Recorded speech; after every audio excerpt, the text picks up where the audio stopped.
Assalamualaikum warahmatullahi wabarakatuh. Perkenalkan, nama saya Wahyu Permadi dengan NIM 2020203860202014 Prodi Ekonomi Syariah. Di sini saya akan menjelaskan mengenai sistem moneter Islam. Yang pertama, pengertian ekonomi moneter. Ekonomi moneter merupakan salah satu bagian dari ilmu ekonomi yang secara spesifik mempelajari tentang variabel ekonomi makro yang berpengaruh pada penawaran dan permintaan uang. Secara khusus, ekonomi moneter juga mempelajari mengenai sifat, fungsi, peranan uang, dan pengaruh uang pada aktivitas perekonomian sebuah negara.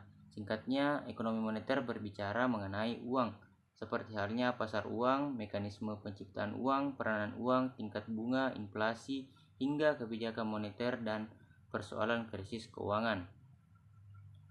Kemudian, ruang lingkup ekonomi moneter. Yang pertama, peran dan fungsi uang dalam perekonomian. Uang memiliki 4 fungsi. Yang pertama, sebagai alat tukar-menukar. Kedua, sebagai ukuran atau standar dalam pembayaran yang tertunda. Ketiga, menjadi satuan nilai. Yang keempat, uang sebagai alat penyimpan nilai dan kekayaan. Kemudian yang kedua, sistem moneter serta pengaruhnya terhadap jumlah uang dan kredit. Adanya sistem moneter ini dapat memberikan peran penting dalam menjalankan kegiatan ekonomi. Dalam penerapannya, sistem moneter terbagi menjadi 3 unsur pokok yang harus terpenuhi, yaitu 1. Standar uang, yaitu standar komoditas dan standar kredit.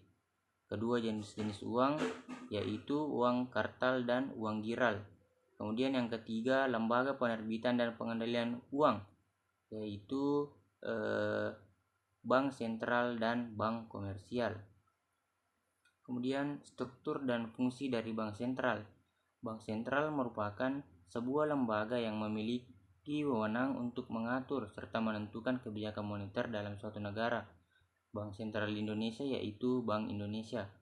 Beberapa tugas utama bank sentral diantaranya mengatur dan menjaga seluruh kegiatan terkait dalam tujuan menjaga kestabilan nilai mata uang, mendorong pertumbuhan ekonomi, kemudian memiliki wewenang dalam mencetak uang baru, kemudian mengendalikan jumlah uang yang beredar, dan mengendalikan serta mengatur seluruh kegiatan bank-bank yang ada di dalam negeri. Yang keempat, pengaruh jumlah uang dan kredit terhadap kegiatan ekonomi.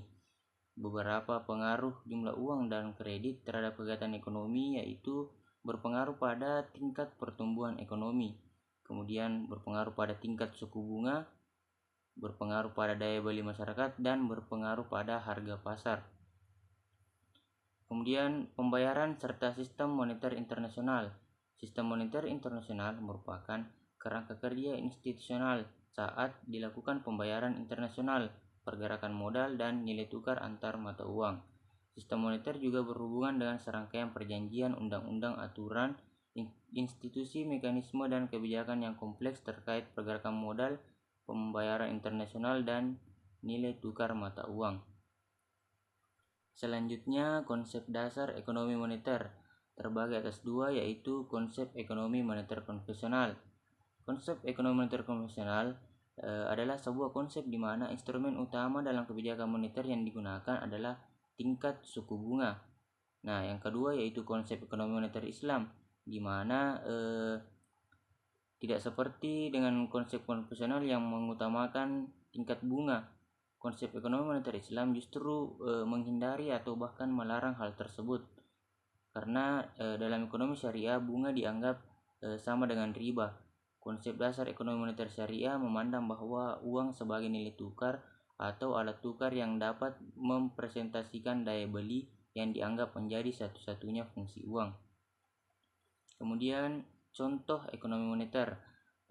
Contoh penerapan dari ekonomi moneter salah satunya bisa dilihat ketika terjadi inflasi pada perekonomian suatu negara.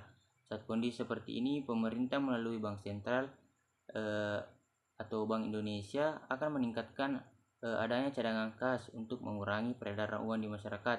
Akan tetapi jika dalam kondisi sebaliknya atau mengalami deflasi, maka pemerintah melalui bank sentral akan menurunkan cadangan kasnya.